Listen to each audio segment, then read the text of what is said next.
Welcome. Oh, wait.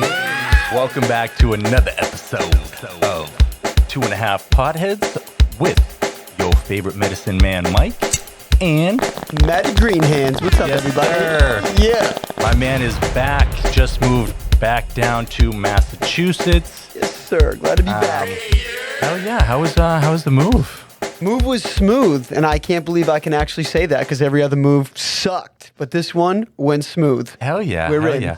I knew it was like a little bumpy before, but I figured Yes. that weekend cranking away, so plenty of time to get everything going. 100%. So happy to have you back. Happy to be back, brother. Hell yeah. So if you guys remember last episode, we talked about a giveaway that we're doing Yes. and a brand new sponsorship partnership with Well Grown Seeds. Fire. Shout out to them. Shout out, Well Grown. They are fantastic. Again, I don't know anyone who has quicker shipping times with just the quality genetics. And again, the only person that I could tell you in this industry, especially with seeds, is so helpful and so responsive. So responsive. You're just not really going to find that anywhere else. So they have a bunch of breeders there. They even have some great garden nutrients and supplements if you guys want a little something extra.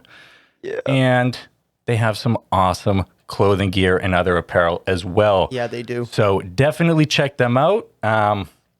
So again, we talked about a giveaway. I'm excited. So this giveaway that we're doing is going to be episode 6. So a couple episodes away, give you guys a chance to get in there and get on it. So we have 2 winners that we're going to be picking. Each winner gets a hoodie. You get a few different seed packs thrown in there. So it's a great way for any gardener to kind of get some more genetics, some new stuff that's not out there yet and test that out. Or anyone just kind of starting their own, like for the first time.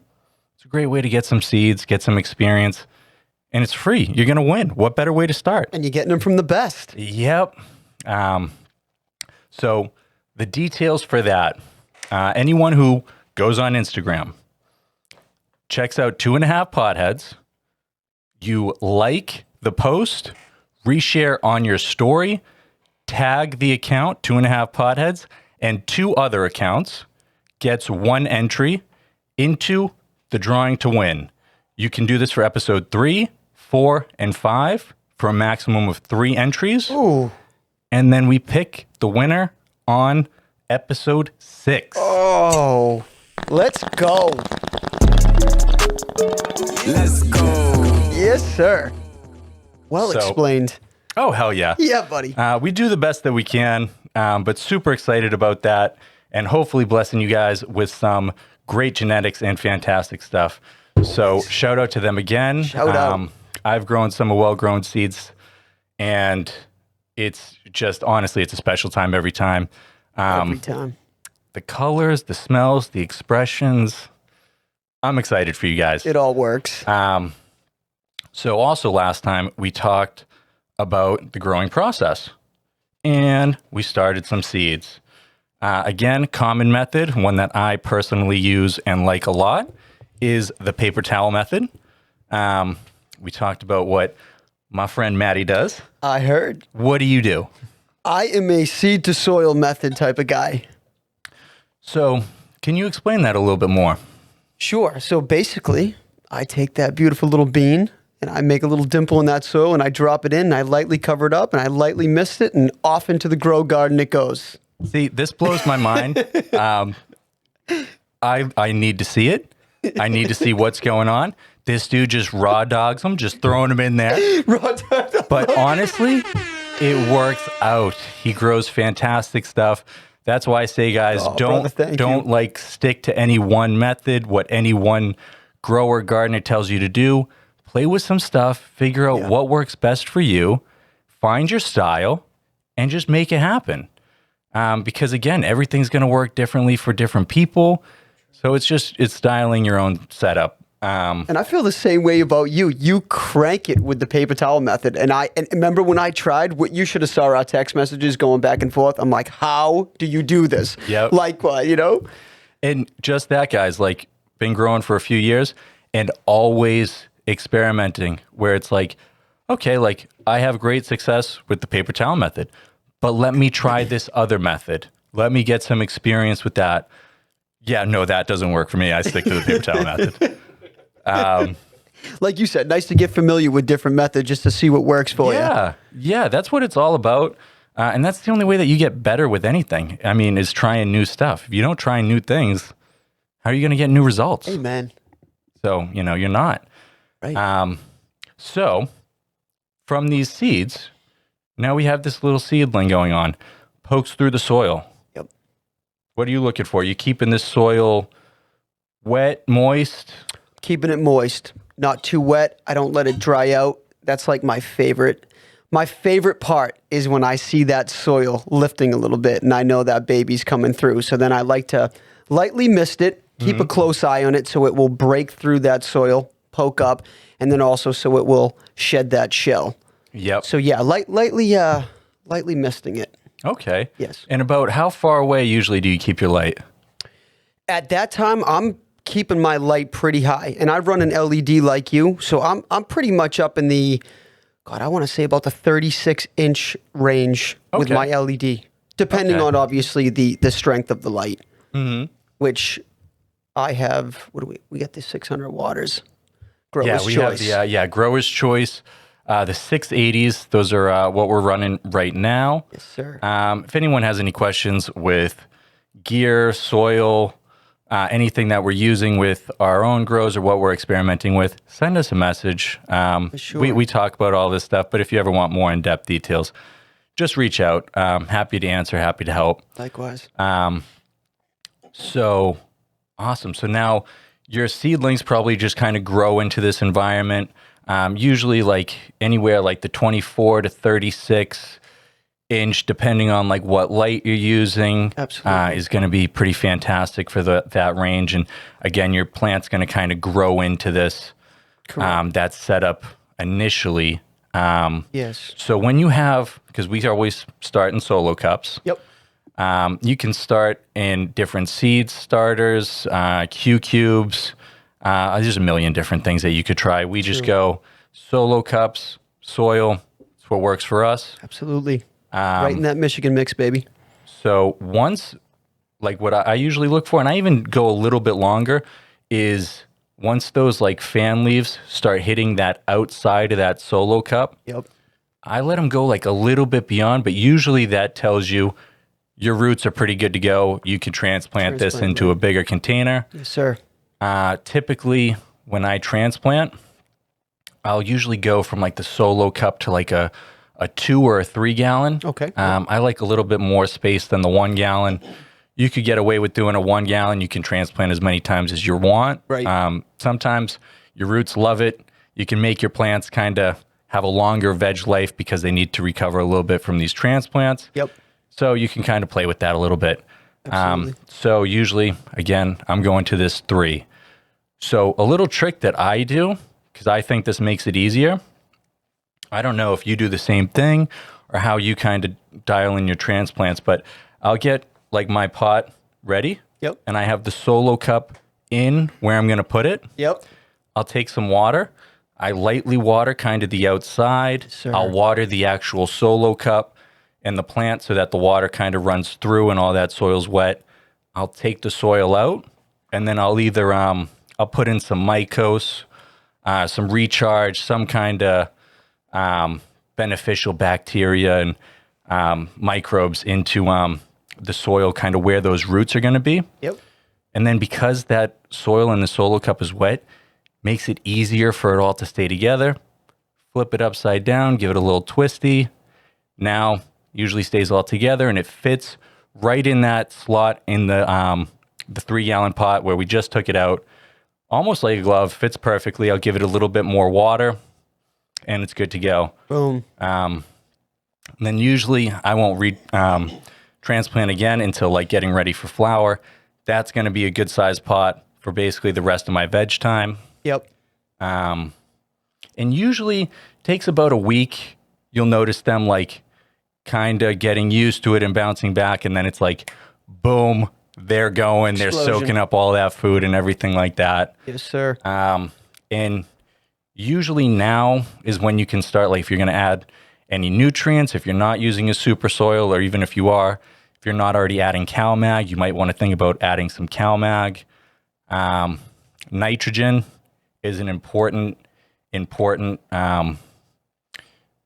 element, is what you really want to be feeding your plant, again, unless you're using a super soil. This is the most important thing kind of in this veg cycle. You still want your P and your K, but your nitrogen and your CalMag are kind of the two more important things in veg. Would you say so? Absolutely. Absolutely. I would agree for sure. Because I always notice, like, if I don't use CalMag, I'll get like a little early like discoloration, like a little, sometimes it shows like a purplish reddish on like the stems and everything like that, which it's a cool color, but I want to see that a little bit later. I want to keep everything as green as possible, unless again, it's just, different genetics. Right. But again, you kind of want to know ahead of time what you're looking for. And that's why it's always great to get your own seeds and have kind of a heads up what to expect as far as, genetic expressions, then even later in flower, like a stretch time or anything like that. Absolutely. I agree with you too on, just to back up a little bit, like when you were asking about where the light was in the seedling too, just for anybody tuning in, I do not have that light at 100%. I got it dialed all the way down, on the dimmer. And then I do the same thing you do, solo cup. And I usually let those roots run. I kind of let them get a little out of control, really get, ready to go. And same thing, I'm going right into a 2-3 gallon. I was doing a 1 gallon before, but like you, I just like the room. So same. Yep. And then, even after that, depending on how big you want your plants or anything, you either go to like a 3 or a 7, or maybe even more depending on your space. But we'll talk about that more on the next episode. Yes. But, so now you have these plants, early stages of veg. Yep. Usually I'm not really touching my light. I might need to raise it a little bit if they're really taking off. Once they hit either like the 8-week or like the halfway point in the tent, that's usually, depending on the strain, when I'm going to flip it. Again, we'll talk more about late stage veg and early flowering next time. But something that I do, kind of earlier in veg, I wait until there's like 4 to 6 like branch nodes. Okay. And that's when I'll top the plant. Okay. Yeah. And then depending on where some of the other plants are too in their height or their cycle, maybe I even like top it a little like lower. I take a little more off so I can kind of keep them closer in height. This is also going to help them branch out and bush out. I've had people ask me before, like, oh, how do you get like so many tops or anything like that? I top the plants. Yes. And then I train them. Trellises, trainers, anything like that. It helps, again, it helps open them up, push them out. And it also helps your nugs just get bigger just because that training, that resistance, same thing. It's like if you're going to the gym and working out, you're going to get a little bit bigger. Absolutely. Well, your plants are putting in a little work right now themselves. Absolutely. So, and I agree with you on the training. I love the training because you just want that light to penetrate every inch of that baby. So for sure, I'm with you. Yep. Airflow is pretty important here. You want to just have like a light breeze on your plants. You don't need to go crazy. Your humidity ranges, some people want these more dialed in at around 50%, anywhere like 40 to 60 is fine. If you run a little bit higher, that's fine in veg. It's more so important in flowering. And same thing, if it's lower than that, that's okay. It's not the end of the world. Your plants, honestly, are probably going to be fine and adjust. Yes. And having a lower humidity in flower is only even going to help too. So just keep that in mind. Absolutely. I know sometimes people go crazy with the humidifiers and the dehumidifiers. Oh yeah. Just keep it close. Yep, keep it in the range. And same with the light too. Like in early veg, I'm also not pumping that light at 100%. A lot of people, they jack that light up and they wonder why they're seeing a little bit of deficiencies going on. Yep. Keep that light half strength and you'll be good. Flowering is where it all counts, baby. And if this is also like a new experience for you guys too, like Matt has some experience growing, he's got some experience with these lights, so he knows kind of what he's doing just from feel. But a par meter is hugely beneficial because it helps measure the amount of light that each plant is receiving Yes. in that one spot in the tent or wherever it is. And you can kind of have like ideal ranges that you're looking for. Usually in veg, you kind of want like a 4 to a 6. So even just think like rule of thumb, like 5 to 6, right around there is fine. That's plenty of light. Over 6, like 6 to 9 is usually like your flowering. So right around 5 in veg. Again, your light's probably a foot to 18 inches, maybe 2 feet away, depending on where they are, if, you know, how early it is. And they are just going to suck that light, all those nutrients up. Yes. Yeah, that's a great tool. All meters are so good to have. Light meter, soil meter, Oh, yeah. water meter, the whole Yep. nine. Have them. Put them Honestly, they really are. Because sometimes people stress too much. Is the light too far, too close? in there. Yep. Sometimes just getting like an accurate reading and then it's like, oh, okay, We go. I feel better about it. Yep. And same thing. Sometimes, like you just said, all meters are great. Every now and then I'll use my soil meter and I'll check like the pH and like how wet it is. Yep. Because yeah, like you can, good rule of thumb, you stick your finger in the soil. If it's like wet, like, you know, knuckle down, you leave it. If it's dry, you water it. But sometimes my plants hold a little bit more water just a little bit further down. So giving them some water here, I might be overwatering them. Oh. But doing the other method says to water them. So what should I do? So it's just a nice way to kind of double check and kind of keep things more dialed in. 100%. Speaking about more dialed into, I want to comment on everybody's favorite medicine man over here. Yeah. Something I'm trying to get better on doing. What you do that I love is that you write everything down. You have a whiteboard, and that completely dials in your grows. Me, I'm getting better, but I find myself kind of getting all out of whack. So when you're testing these things, whether it's the light or the soil, write these things down so you can see if you're having fluctuations or whatever's going on. Yep. And actually, we'll even go a little more off on that. Sure. I think that's hugely important. I think every grower should do that if they can. It can be a lot to keep track of sometimes, but same thing. I have my calendar, so I know, okay, this day it got watered, this day it got this much nutrients, it got this, it got that. This day I defoliated, this day I transplanted, this day I did whatever. Just because then I can always compare notes and see like, okay, this worked better, this, and then this helps you learn more, this helps you grow better. Otherwise, then it's like, well, how are you going to remember what you did 3 grows ago? Right. And maybe that worked better than what you're doing right now, but you don't know. Right. And that's how you kind of stay ahead of like some deficiencies sometimes too, I'm sure you find, right? When you're writing things down and you see a fluctuation maybe happening, you can kind of jump right on it. Oh, yeah. And even things like sometimes like over and under watering can look similar. God, yeah. So then it's like, oh, wait a minute, did I water 2 days ago or did I not water at all? And then again, you just refer to the notes and it's all right there. Yes.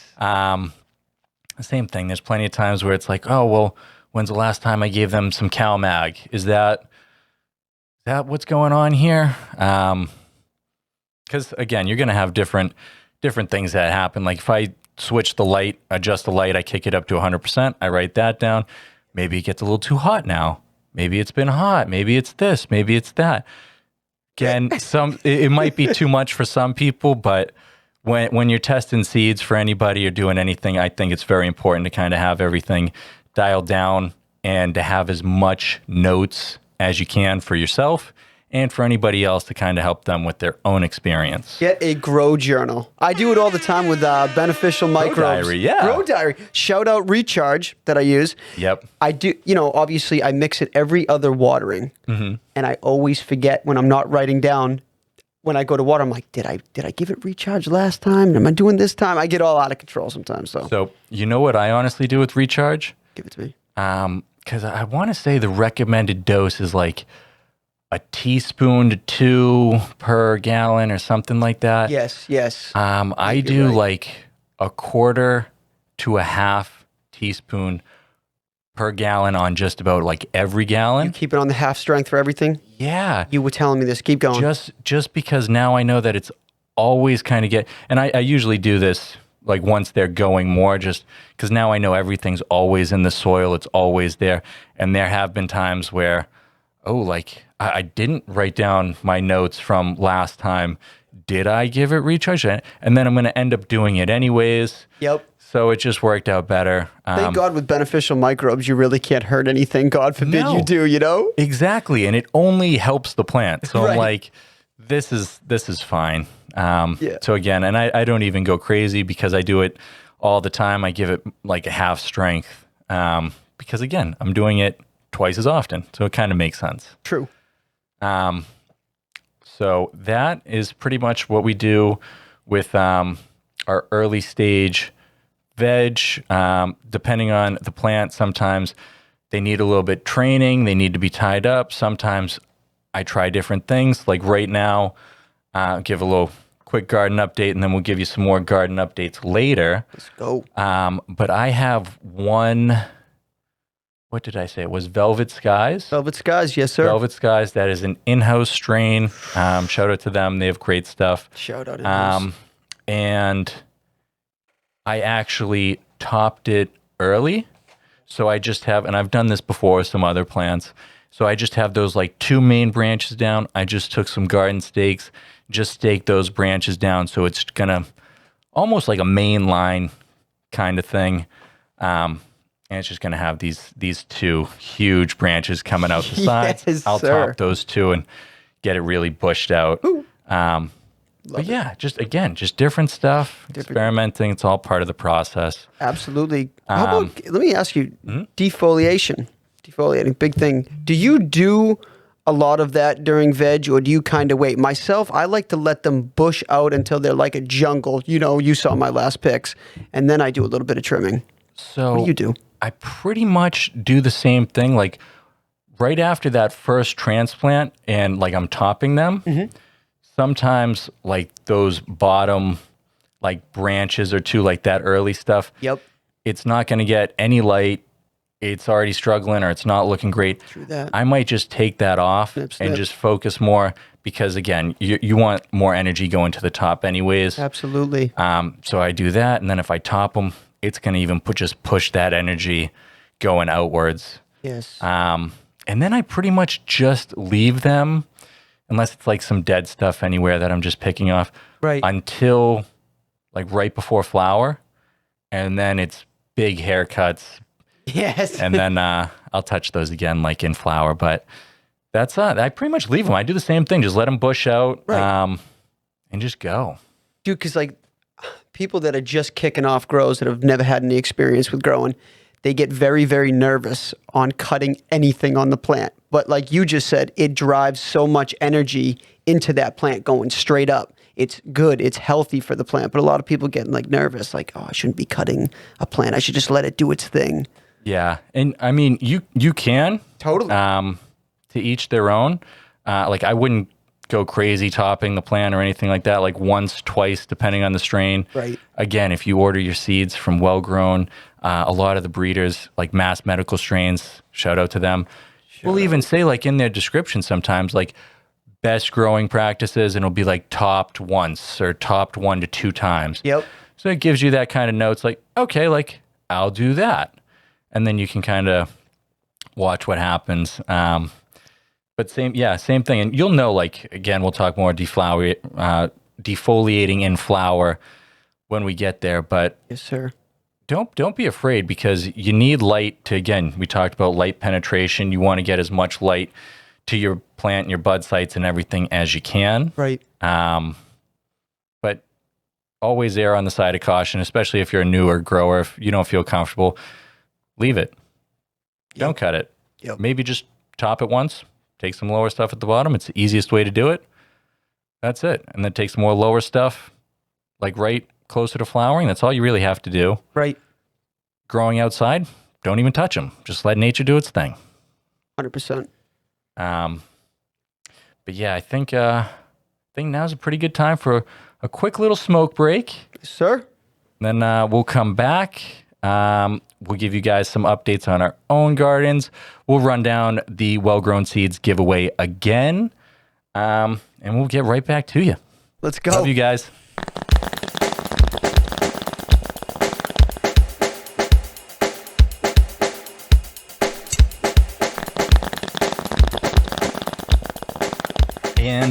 are back. We just had a lovely smoke break. Hope you guys did too. So let's finish up some veg talk, and then we'll give you some plant updates about where some of our gardens are ourselves. Let's go. So,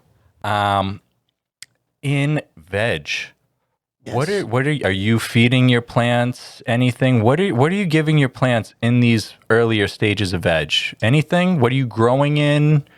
Talk to me. I love this. So I am growing in, to answer that, growing in Michigan mix. Okay. Love Michigan mix. And that's a super soil, That's correct? a super soil, Okay. correct. With that being said, I don't add too much because of it being a super soil, but I do add a few things. One, recharge, beneficial microbes. I Yep. use that. I also use either sugary or sour D as a Okay. carb source. And you use this in veg? I use this in veg. So not in the beginning of veg, but I wait until I get about halfway to 3/4 of the way through before I'm going to flip over to flour. Okay. I kind of prep them. I don't know. It might just be No, something that's good. in my head that I think, Yeah. makes all the benefit towards the Yeah. end. But yes, I started a little bit halfway, 3/4 of the way through. Okay. Carry it throughout flowering. But that recharge, pH my water, and sometimes, not this past grow, but I'll use a top dressing Okay. for veg. When you pH your water, Yes.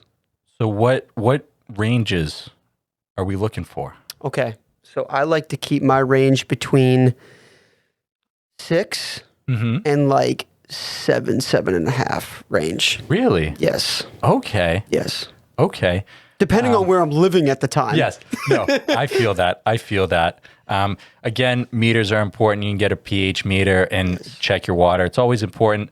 Check your water. And if you can, check your runoff too, because then you can see what the pH is coming out of your plants. 100%. So usually I try to stick with like a 6 like to a 6.5. Sir. I don't really touch anything closer to 7.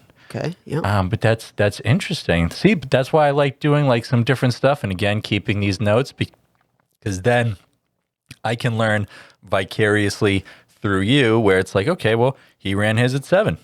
I ran mine at like 6.3. Do I notice any differences if everything else is pretty much the same? See how exciting this is? Right? Yeah. See, we love it. Absolutely. And everyone listening to this, we know you guys do too. And that's why we do it. Yes. But when we talk to like plenty of other people, they're like, "What? You guys like dirt? Like, what are you doing? You guys are I can't kinda understand weird. you." Like, I don't get it." And I'm just like, "Listen, like, I don't know. I like dirt. Like, Yes. Shout out dirt. I don't know if anyone gets like excited talking about super soils and stuff like we do, Right. but we do. We do. And honestly, I do the same thing right now. I use Michigan Mix myself. Yes, I love sir. Michigan Mix. They're fantastic. Best. If you can't get Michigan Mix, some solid replacements if you're looking for a super soil are Sohums Yes. or Coast of Maine Stonington Blend. That's also another good one. Yes. Pro Mix, Love it. HP, get your mycorrhizae in there. Yes. And again, I always add recharge as well. I throw some fish shit in there. That's the shit. Check that out. Again, just you have your soil conditioner, just fantastic microbe environment for your soil. And then I don't really add a carb source until I get closer to flower 2. Yep. Usually a little bit later than you. But yeah, the beginning stages, I'll go with the recharge, the fish shit. Yes. Definitely some CalMag. Maybe I use like a liquid CalMag, get a little extra nitrogen in there. Sometimes I even just use stone dust. Yep. And that has a lot of CalMag in there. And I can never overfeed with the stone dust. So that's always a nice benefit. Hell yes. And yeah, and that's pretty much it. I mean, the super soil has almost everything we need in there. I have my my soil pH'd. And then when I water them, I just water them until I get like a slight runoff on the bottom. Yep. And that's pretty spot on. And usually it's like every few days or so I water. Again, I'll either pay attention to the leaves, either I start seeing a little wilting and I know to water, Yep. or just check the soil. The soil will tell you. Absolutely. Again, I love dirt. Yes. Smoke weed every day. Yeah, absolutely. I do the same thing. Yeah. Except not dirt weed. We smoke some good. Yes. Yes. Um, Yeah, and grab yourself some pH up and pH down yes. to pH that Yes. water. And you're going to hear so many different things. For anybody tuning in right now, you're going to hear people say, I don't pH my water at all. And then you're going to hear some people say, you need to pH your Yep. water. What do you think? I think pH your water, again, you're just keeping things in more ideal conditions. I think anyone who doesn't pH their water, it's already kind of in those ranges knowingly or unknowingly. Feel that. Because I've lived places and my water would come out like closer to 9. And it's like, that is Right. not good. I can't be doing that. So, Right. and I'm sure the plant probably would have been okay. God, right. But I just want to keep everything as close to ideal conditions as I can. Absolutely. Because why not do it the best way possible? Agreed. But again, everything works differently for different people. Yes. Try both. Maybe Exactly. you don't notice a difference. Maybe you don't need to. Or maybe you do and really like having everything dialed in and keeping a shitload of notes and whatnot like I do. That peace of mind. Tell me I'm not alone. But no, so that's pretty much it. Yes. They love it. I keep them in this pot, and then we'll talk more about late stage veg and flower next time. Yes.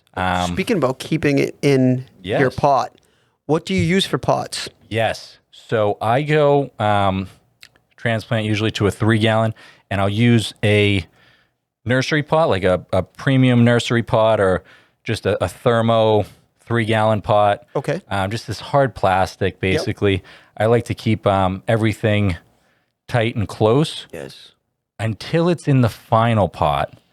I find it easier for transplanting and everything when you use those hard plastic pots.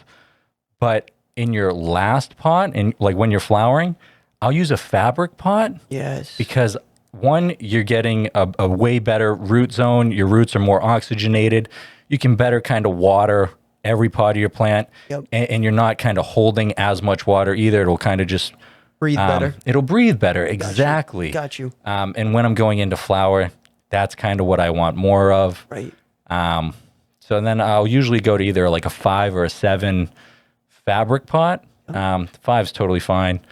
7 only if I'm really growing a couple big ones. Oh, yeah.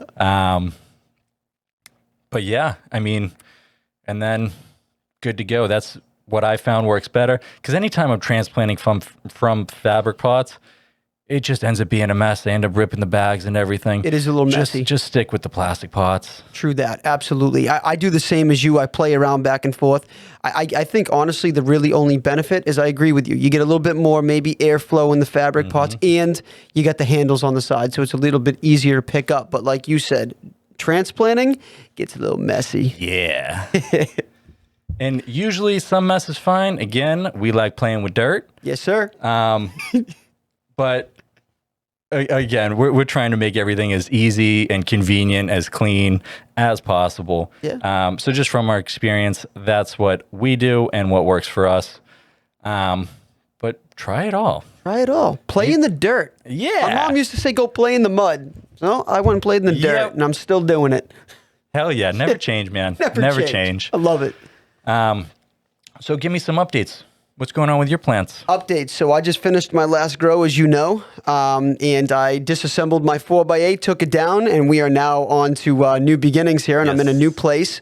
So I am going to set up a new tent. But so just to back up, so I finished the last grow and harvested some real beautiful bud. Chick magnet, Bubba pupil, storm shelter. It's been curing for almost 2 weeks, I think we're coming up on. Okay. Man, when I crack those jars, I something bet. fierce happens to my nose. It's just, it's potent. It's beautiful.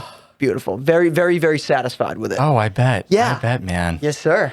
I can't wait. Couple more weeks. Oh, it's coming Couple your more way, weeks. baby. Absolutely. Hell You're yeah. going to see it. Oh, that's awesome. Yes. Yeah, I just cut down a couple plants myself. give me your I was update. telling you earlier. Yes.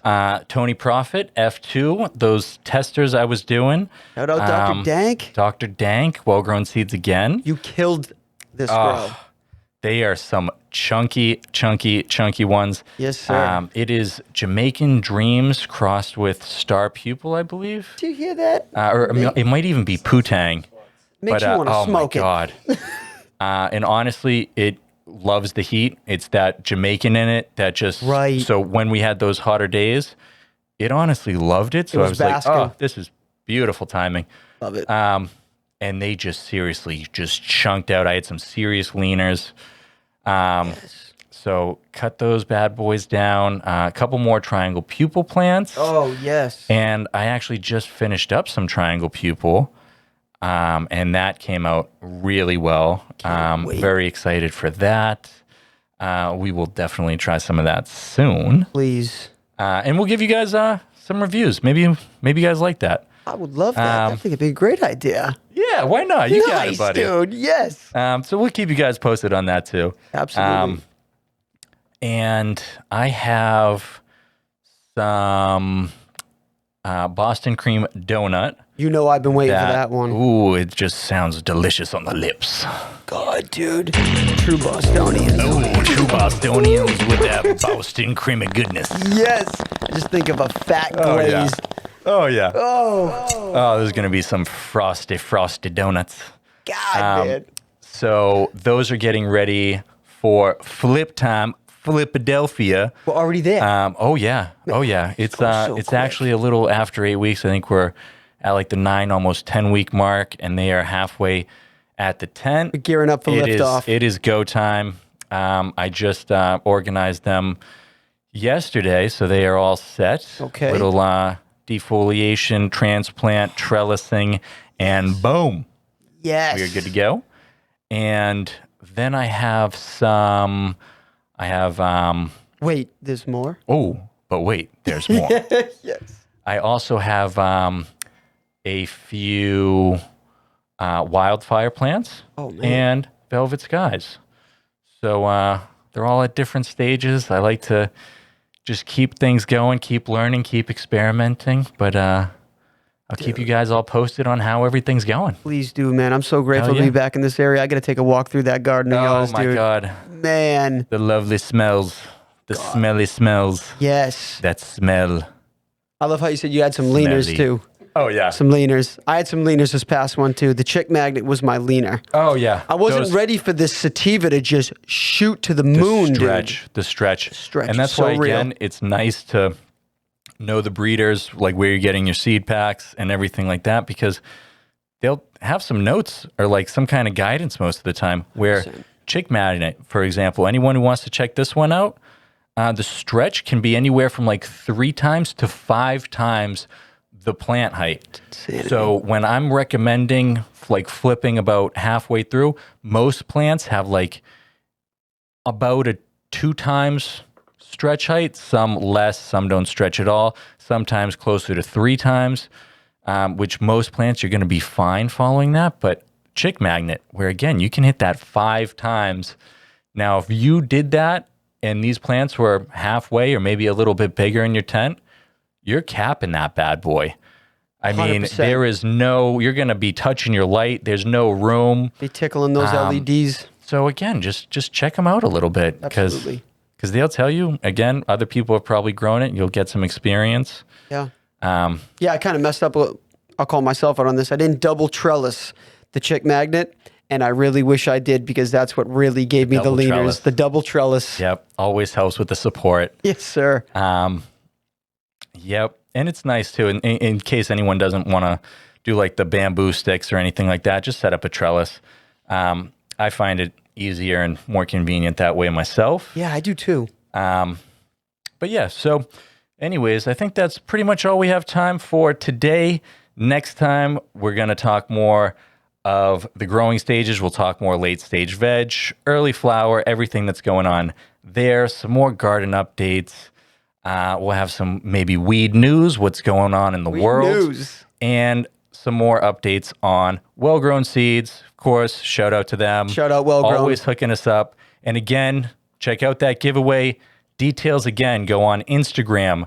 Check out episode 3, 4, 5. Like the post, share on your story, tag the account, 2.5 Potheads, tag 2 other people, you get one entry.